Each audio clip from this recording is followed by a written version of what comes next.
What happens when you have a kid and then realize that diet has everything to do with their health and well-being? Improving your diet can be a challenge, but changing the diet of your fussy eater can be torture. Until you hear today's guest. Jennifer Scribner has been working with families affected by autism spectrum disorders. Children on the spectrum and many adults are the fussiest eaters around. In her new book, From Mac and Cheese to Veggies Please, she teaches parents how to navigate the turbulent waters of implementing a nutritious diet for children who refuse to eat anything but white flour and sugar. In today's episode, she'll tell us why children get picky in the first place and her 3 top strategies that parents can use to turn that around. Coming up next on the Nutrition Heretic Podcast. We interrupt this program to bring you a special report. If you're still confused about what to eat and not getting the results you thought you'd get by going organic, go to nutritionheretic.com and download the shit list of 7 health foods to avoid like the plague for free. The shit list details what health food companies want you to believe about the crap they peddle and why the real foods they're meant to replace are far better. Stop letting big health food dump all over you and download the shit list today. Fat is bad for you. I just pop a pill and I'm fine. Meat is murder. It's time for bad food punishment. It's time for real nourishment. It's time for the Nutrition Heretic. The following program is provided as information only and may not be construed as medical or health advice. It is not intended to diagnose, treat, or cure any disease. No action or inaction should be taken solely on the basis of the information provided here. Please consult with a licensed healthcare professional or doctor on any matter relating to your health and well-being.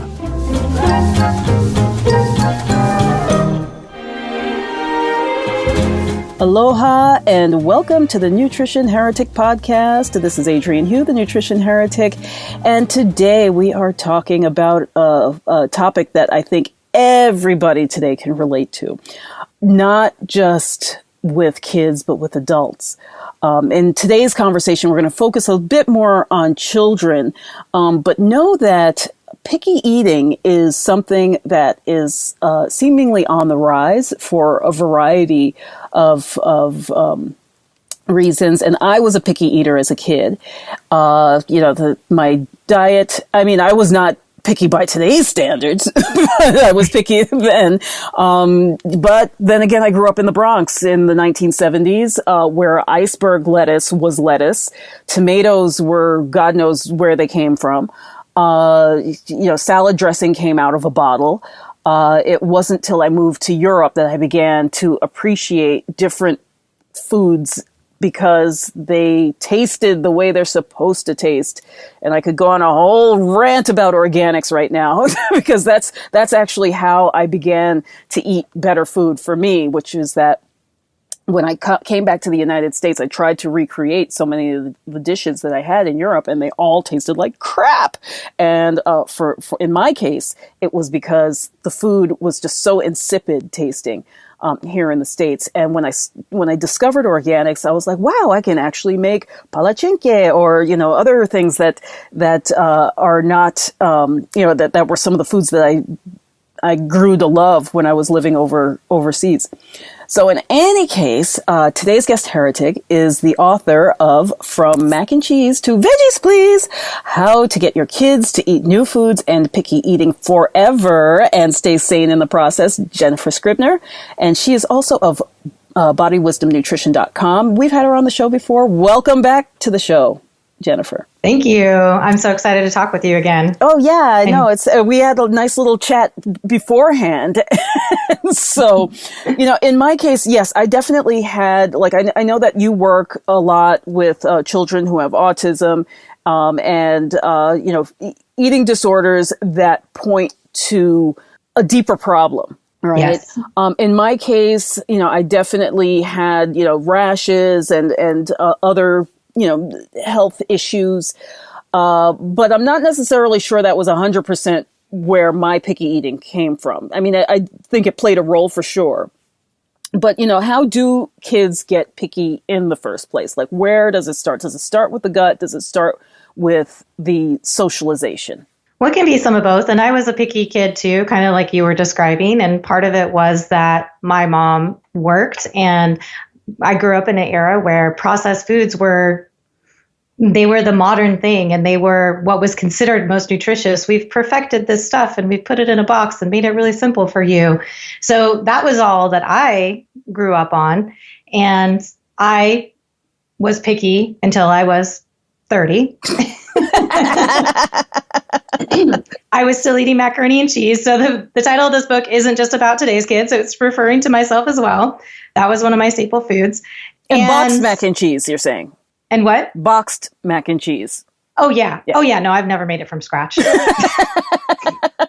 because I've seen that too, where the parent, like when my daughter was little, she got invited to this party, and the mom told me, "Oh yeah, I know that you like to eat healthy, so I'm just letting you know we're having mac and cheese." So it was right after Thanksgiving. I brought my homemade mac and cheese with me for the part, and I put it in a little thermos. And as I opened it, when she's making, she's adding her milk to her powder, I put the lid down, and all the moms are going, "Oh, my kids would never touch that. That's the good stuff. They would never eat it." And as the mom is saying that, her son grabs the lid and just starts licking it. It was like there was something in there that kid needed. So anyway, go on.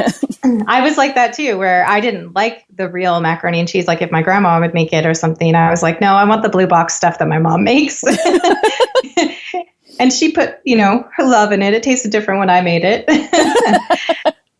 And I would say I stopped being picky around the time that I started learning to cook as well. And similar to you, because I grew up on packaged and processed foods, I didn't have the real flavors. I didn't think I liked most vegetables because I had only had the boxes of the frozen Brussels sprouts and that kind of stuff, or canned. There wasn't a lot of fresh things. It wasn't, lightly prepared or raw. So I didn't have a lot of exposure to that until I was an adult. And so when you're raised like that, it's really hard to outgrow picky eating because you're really set in this mold of processed foods. And we know that those can push certain buttons in our brains, and you're addicted in that respect. But my parents tried, they would make me sit at the table until I had a couple lima beans or a couple peas, that was that rule, but there wasn't a real consistency to that either. It's like they knew I needed to do that, but they didn't know how to get me out of it. And so sometimes it really is just when you are fed those type of foods, processed milk from the start, your gut does adapt to that. You, especially, the processed foods are sugary. Yes. You're feeding your microbes. You're not feeding yourself nutritiously. And so that changes what you have a craving and a taste for. And that's why picky eaters are highly, highly carb addicted. Yeah. It's rare that someone's like, oh, my kid is so picky, all they eat is vegetables, or they will only eat meat, Right, exactly. It's processed foods. Although I do know one kid who only eats meat. And I've heard of one kid who really, really prefers vegetables. So apparently there's an outlier to each of these. And sometimes it comes from, real physiological issues that are going on. There can be distorted sensory processing, and that is a physiological thing where our taste buds are passing information to the brain, but the brain has some toxicity in it, and so it tastes different than it's expected, or different than we know that it tastes. Mm-hmm. And the texture and temperature might actually be our senses might receive those differently than is typical. Right. So that's something that sometimes kids will be picky and will only associate it with a battle of the wills and they're just difficult and they're opposing, but there can be these physiological things. So that's one of them, as is the state of the mouth. There can be bacterial imbalances in the mouth. There can be thrush. Sometimes there are foods that feel uncomfortable or stinging or cause sores, and that makes kids not want to eat that. And that tends to occur with things like vegetables, the nut and seed oils, and sometimes fruits, because they all have a little detoxification, as part of them, those antioxidants that we all want so much that help us deal with toxicity in the body. When we have an imbalance, that can actually be uncomfortable. Same thing with secretions, like with saliva. Like these are all ways that we can eliminate toxins, and they can change the taste and texture of foods. And then sometimes kids just have actual physical and, challenge muscle structures. They might have a lip tie or a tongue tie, issues with chewing that make it easier to eat soft foods and make it difficult to try to have something crunchy or something that's chewier, like a meat, that can be, distasteful to them because it's so much work. Right. What I wonder is how often, because even if a child gets older, for example, they're communicating. We're not talking about a child that's severely autistic, but maybe hyperactive, let's say. So, they're communicating, they learn well, they just can't control, certain things. How often do you get the feedback that they experience these things that maybe their parents are just saying, no, they're making it up, for example? You see where I'm going with this? Yeah. And a lot of kids don't have the language to explain things like that. And they will act out with their behavior rather than being able to put that into words. And in particular, if we don't have a lot of language around being in touch with our body and in touch with our foods and how these things feel to us, then that there may just not be a word there or an acknowledgement there. And I was certainly that way as well. I was not in my body this whole time that I was a picky eater, even the whole time that I was vegetarian, and I was following kind of a dietary dogma versus what really worked for my body because I didn't know my body. Right. Well, that's just it, is that, I kind of wonder sometimes if, is it a matter of they don't have the language, or is it that because that's their normal, they don't know that that's what's, that's what's wrong. Yes, right. That's an excellent point as well, because when it's a chronic feeling, it's not noticed. It becomes just part of the norm, or we think it's our personality or something of that nature, not that it is an animality for us. Right. Exactly. So, who in particular do you see as the person who can most benefit from this book? Who did you write it for? I think the people who most benefit are moms that are trying to implement some type of a healing diet, particularly if it's dramatically different. And I meet a lot of people who they've heard about some type of diet or food plan that's in their hearts that they know they want to try, and they just can't bring themselves to do it because they're afraid their kids will starve to death. Or sometimes it's parents who their doctor has recommended something and they still are just on the fence about it, because I've worked with healing diets. I've worked with kids who have more severe picky eating primarily, and that's where these methods came about. Now, if your kid isn't in that state, then it's going to be easier for you to implement a lot of these things because they will be more open and accepting. But for kids that are on the autism spectrum or have sensory processing issues, there are very concrete steps that you can take that can dramatically change them from eating that, the standard 5 foods that we talk about in that community where they're hyper picky, and actually get them eating a variety and accepting a variety of things within a couple of weeks, depending on which method you go with. So then, what does it take for a parent to become successful with this type of a plan? Are there particular tools, or is it more just the attitude? The mindset is key. That has been the most crucial piece that I've seen in working with people, and really determining what you're going to do, how you're going to do it, kind of making that plan, getting yourself prepared, getting the emotional support, making sure that your partner or anyone else in the household is on board and that everyone is on the same page is really important. Because if there's, one parent or another household member who takes pity on the kid or feels like maybe they could have a different treat now and then, and it isn't that big a deal, and there's any disconnect between the parents, our kids can sense that. Right. And they will play upon that. Right. And that makes things longer and drawn out. So I feel it's most important to kind of choose your method, make your plan, get your mindset right, and then choose your start date and then go for it. Because if you give it a half attempt, or you're like, oh, I want to start this tomorrow, but you're not really psychologically prepared for the fight your kid's going to put up, for example, and you give in after a couple of days, that next time that you want to try, your kids are going to know, hey, we won that battle. I just need to like tantrum a little bit harder, or, Right. and let's see if I can do that for 3 days, then they'll give up. Right. So it becomes more difficult as we try, not that it's not worth trialing it again, but I prefer that people set themselves up to do it once, kind of rip that Band-Aid off. And it is tough for the first couple of weeks when things change, but it's such a small period of time compared to the rest of childhood and the peace that can bring, and the ease of, particularly for those parents who are making different meals for different kids or for different people in the household. Right. So, you brought up something really important, and that is being on page with your partner, for example.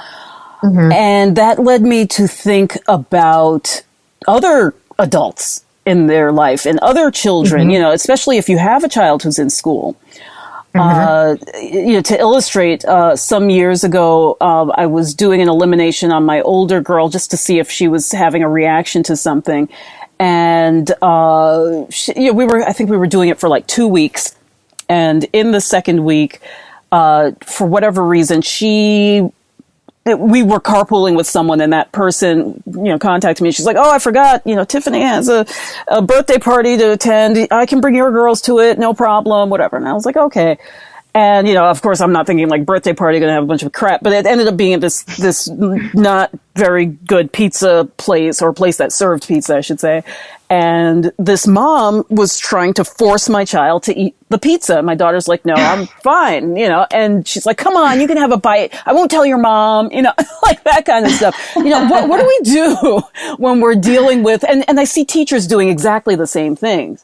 And more often than not, they are the parents and teachers who are way, basically they need to do their own work, like you look at them and very clearly you see like, you need to, whether it's, lose weight or clear up your acne or whatever. And you're thinking to yourself, like, how dare you try to derail what my child is doing? My child's not starving. She's got her own food. How do we deal with that? When they're getting these other messages from other adults or children, for that matter, when they're away from home. That's something that every family that cares about health and wellness has to navigate in some way, shape, or form. So that is really common. And the birthday party thing is something I had recently written a blog article specifically about too. Right. Because that question comes up a lot.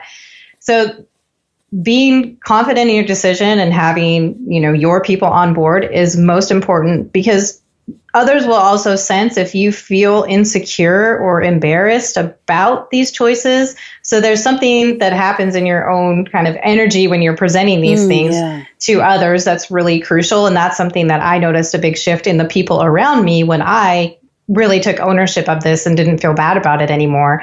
So that's one tip.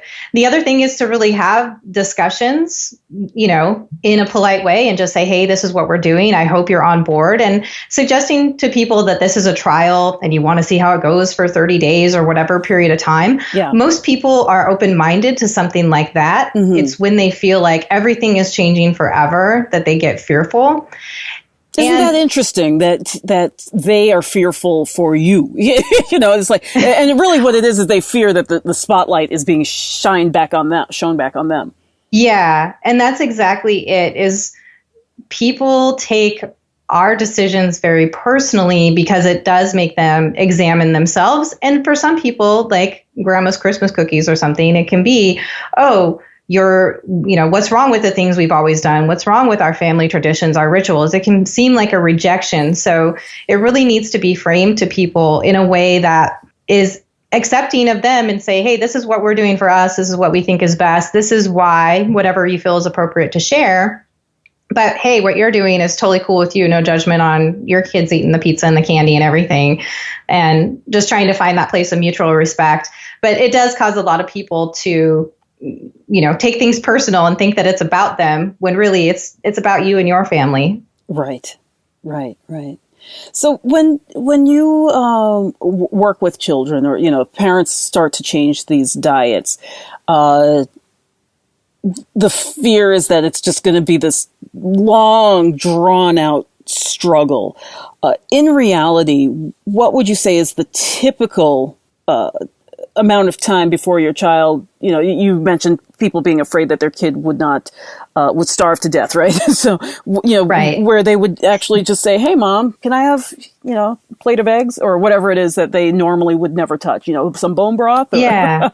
Yeah. And it kind of depends on the method. So I have a few different methods in my book. One is doing the applied behavioral analysis or ABA method that is commonly used with autism and related conditions. So if that can be one method, and that can take a while depending on where you're starting from, but it is very methodical with the reward system. For people who are backing into eating a better diet or a specific diet, then you're just working one change in at a time.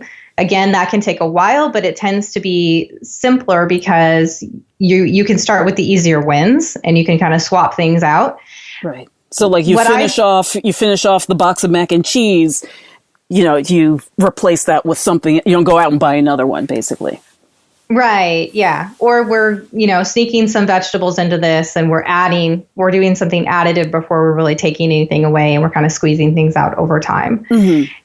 And the strategy that I've most commonly used, partly because it needs the most support and it's the quickest with the clients that I've worked with, is to just do the cold turkey method. And that is, this is the day where we're eating the new plan and all the rest of the food is gone, period. Right. It's the most intensive for everybody involved, but the longest that takes is 2 weeks. Right. And really it's the first 3 to 5, I've had it go as long as almost 10 days where kids will fast. They will refuse to eat. There is that where they're like, I don't want to do this. And you have to just be strong in your resolve and say, this isn't an emotional thing for me. You get as emotional as you want, but these are your eating choices. And I'm going to keep offering you these things again and again. Keep you hydrated. No one has starved to death. Yeah. They kind of go through this arc of being really upset and angry, running out of energy, being zombie-like, laying on the couch, being very sad, and you feel very sorry for them, and it's you want to give them a cookie. Yeah, you feel really guilty, and to the point where they're like, okay, well, I'm not going to starve to death because humans do not choose that readily, at least, and I will try a bite of this thing. If that's all that's coming, and I know that you're serious about this now, then okay, I'll have a bite of it. And sometimes it needs to not be offered anymore. Sometimes they'll grab that bite off of the plate that other people are eating happily and kind of, like, oh, well, you do you, but we're going to sit over here and eat this dinner. And that becomes a curiosity.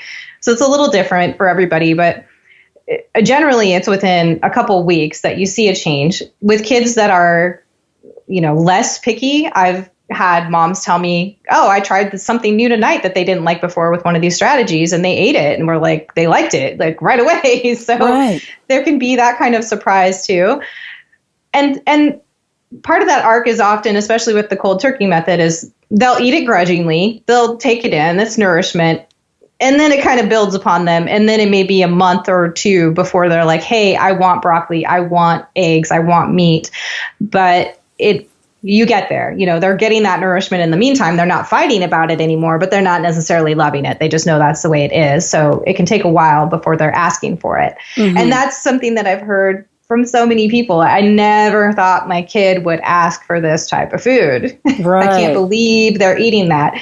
And it's funny because that's the place that most people start or, have in fear from, that they don't want to start these plans, is because they can't imagine that their kid would ever eat vegetables or meat or whatever it is that they're interested in bringing in to round out the diet. Right. Well, it's interesting that you say that too, because this past year I took over the school cooking class because what was being offered for the cooking class was mostly pancakes. It was just, it was, and I have nothing against pancakes, but it was more the Pinterest kind of, craftsy cooking versus, let's make some food with some local stuff, because, our farmers here grow some phenomenal things.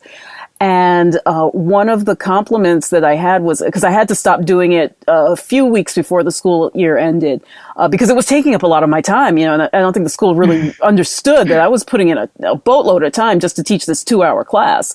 Talking to farmers, gathering things, seeing, what was in season, things like that. I was like, I take things very seriously. And so, but one of the compliments I had was one of the moms said to me, hey, she sent me a text. We were talking about something. She goes, by the way, my son, he really misses your cooking class, because he would tell me every Friday they have a half day, and so I would teach the class afterwards, and he would tell his mom, "Don't pack me lunch, I got cooking class today."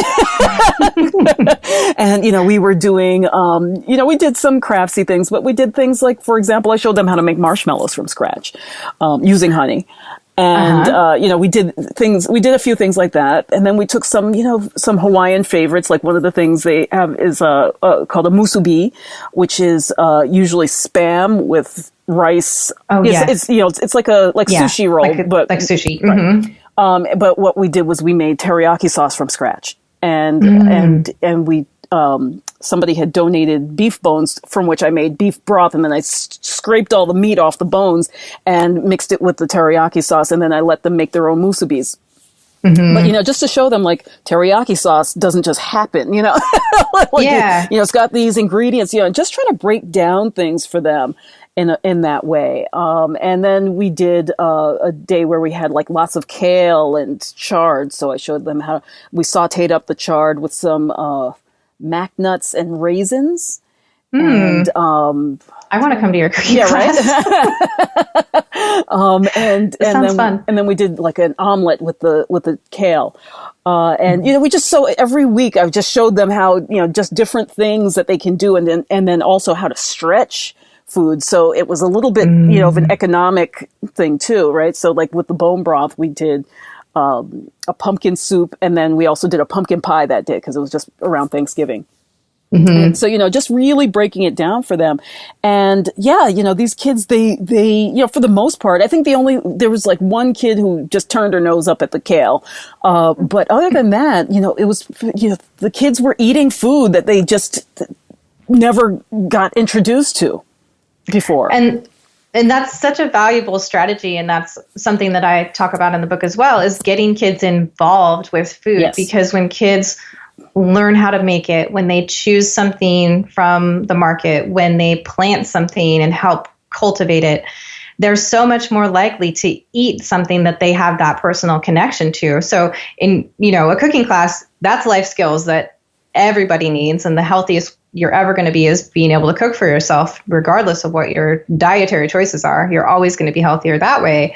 But that engages kids. And that's something that's missing a lot. And that's something I didn't know about either. And you don't get very much enjoyment from opening up a box of macaroni and putting it in boiling water, or popping a hot dog in the microwave. Right. Or just using a can opener, right? That's not a sense of accomplishment or engagement with food. And I think that was why I started liking food, when I started getting into more the science of cooking and how to, prepare things that turned out well, because it made it more creative and fun for me too. So, yeah, absolutely. Excellent strategy. I think that's something that is often missing in the conversation about children. I mean, I think we do talk about getting kids in the kitchen, but all too often it's about making the chocolate chip cookies. Right. And the cakes. That was me as a kid. Right. Exactly. I was the baker. Oh, we all, yep. Sugar addict, baker. Those things go hand in hand. I still make a mean apple pie, let me tell you. Actually, I was probably more into like the fruit pies and the cheesecakes, like the more meal-like desserts, versus just like chocolate cake that I've always found really boring. Well, and I think that kind of comes back to adults also being picky and not knowing how to cook, and not knowing these pleasures within food and the preparation of it, and and using their senses that way. And so it's hard to bring this engagement to your kids if you haven't experienced it yourself. And so that's something that people can take on as a family as well, and get a little bit curious about and experimental with. That can be a fun family activity. Right. And there's the respect for the food as well. You're less, I think they're less apt to waste it when they know how much work went into it. Yes. Like, and that's really? another thing I find. People that don't eat leftovers always seem to be people who don't cook. Yes. Yeah. Oh, it went bad. It's like, wait a minute. What do you mean it went bad after 3 days? It's been sitting in the store for 6 months. Like, and now it's been in your fridge. Now that you brought it home, it's bad. So that's, yeah, it's an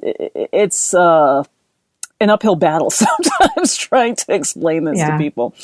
Well, and I've also run into parents who, this is kind of unexpected as I've, talked to different groups about the book, where people have said, growing up for me, the dinner time was really uncomfortable. There was a lot of fighting or, a lot of discomfort and conversations that I didn't like, or stuff going on in the home that made them not want to eat at a table and made them not want to cook for those kind of reasons. So that's another area that's been put on my radar to help people examine and to really think about what was the dinner time culture in your family and the way you were raised, and is that carrying over into what you're doing with your kids now? And is that, is there something you need to rewrite for yourself so that you're not, thinking that you're replicating that in your own family, or just avoiding the whole situation of cooking because there was, unpleasantness. Right.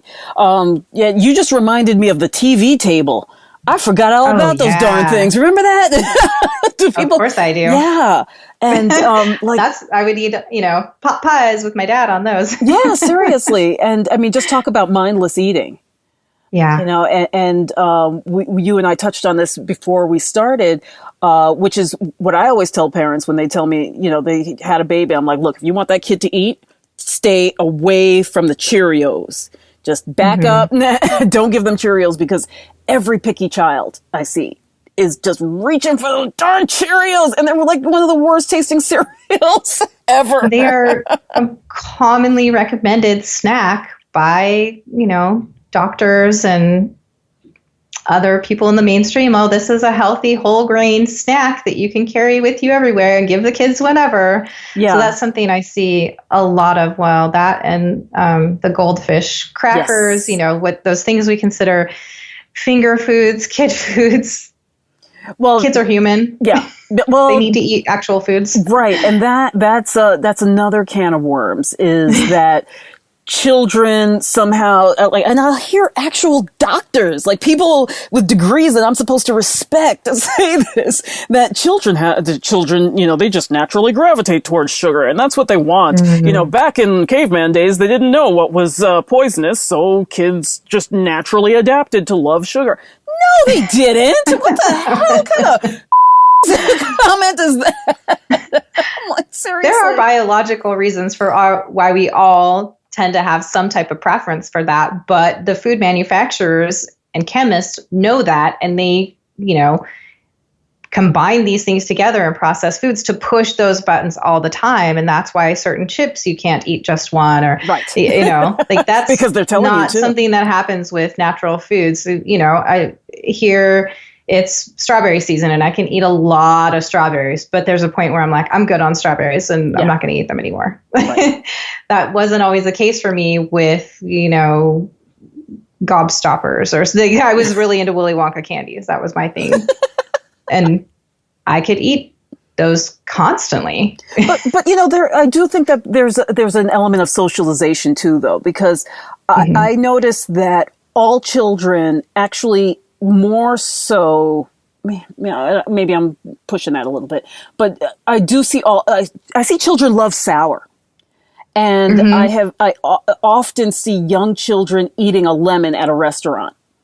Yeah. And I also often see parents say, don't eat that, that's sour.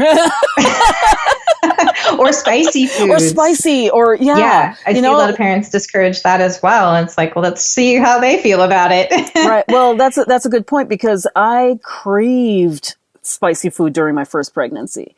I mean, like ridiculous. And I go to this Thai restaurant every weekend because my husband was remodeling the kitchen at the time. And every weekend I go to the Thai restaurant. I'm like, look, make it as spicy as you can. And every time I get it like low to medium, and I'm like, no, you don't seem like you got like 5 stars here. I want 5. I want Thai spicy. Right, exactly. Right. And then finally, like the last time I went there, I was like, okay. I just walked in there and I said, make it like I'm Thai. Just pretend I'm Thai and make it the way you would eat it. And that's when I got it. But where I'm going with this is that later on, my daughter, she's pre-verbal. So she's probably about 11 months old, and I'm sitting at dinner, and, she has her I would puree her own soup with a little, vegetables with bone broth. And so she's having that, but actually she didn't want it that night because I had curried cauliflower, and I'm like, kid, this is really hot. You don't want it.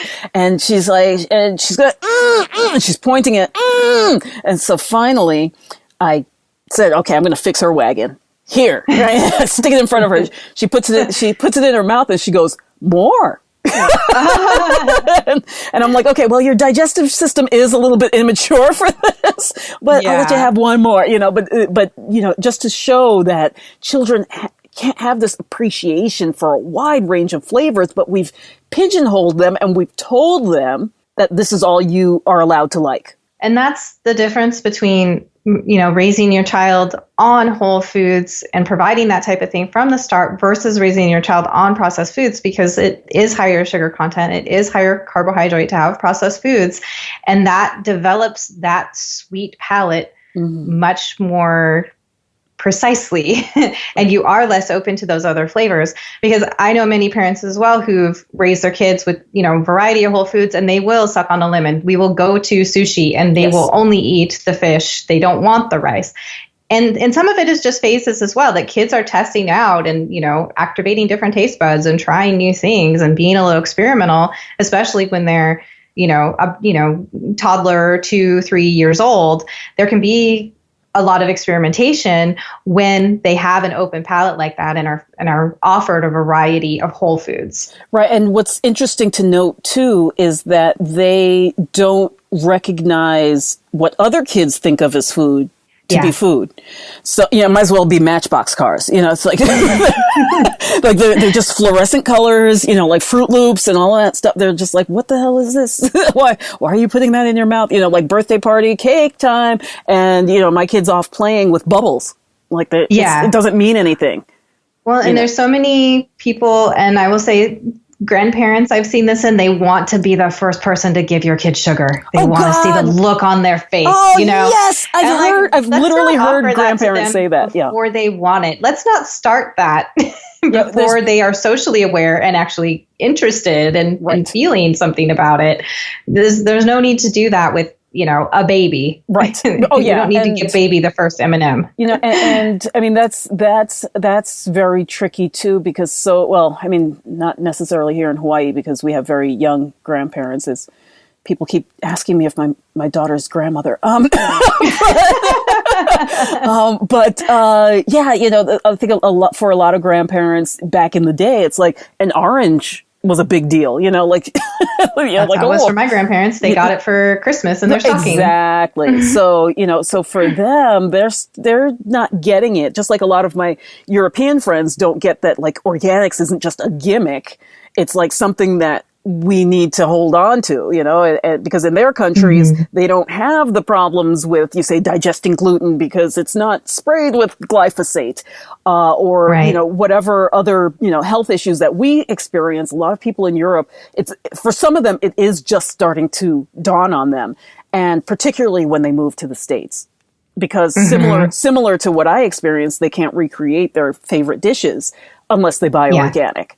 They just don't taste right when they're made from conventional foods. So there's there's so many little factors, I guess, is what I'm trying to say, that go along with this. Yeah, and there's so many ways that people can take small steps to improve this as well with their kids and improve their kids' nutrition. It doesn't always have to be a big cold turkey thing, but it can be, what are we going to work in that's more quality, or what are we going to swap out? How are we going to get kids engaged in something that orients them more towards what we grow in the garden versus the pastry counter? Right. That concludes part 1 of our interview with Jennifer Scribner. Come back next week when Jennifer is put to the test when we present her with real-life examples of some of the pickiest eaters we've known. That's next week on the Nutrition Heretic Podcast. The Nutrition Heretic Podcast is a production of Savor the Journey, LLC. Our audio editor is Nikola Popovich. Our podcast manager is Crystal McLean, and our operations manager is Michelle Med.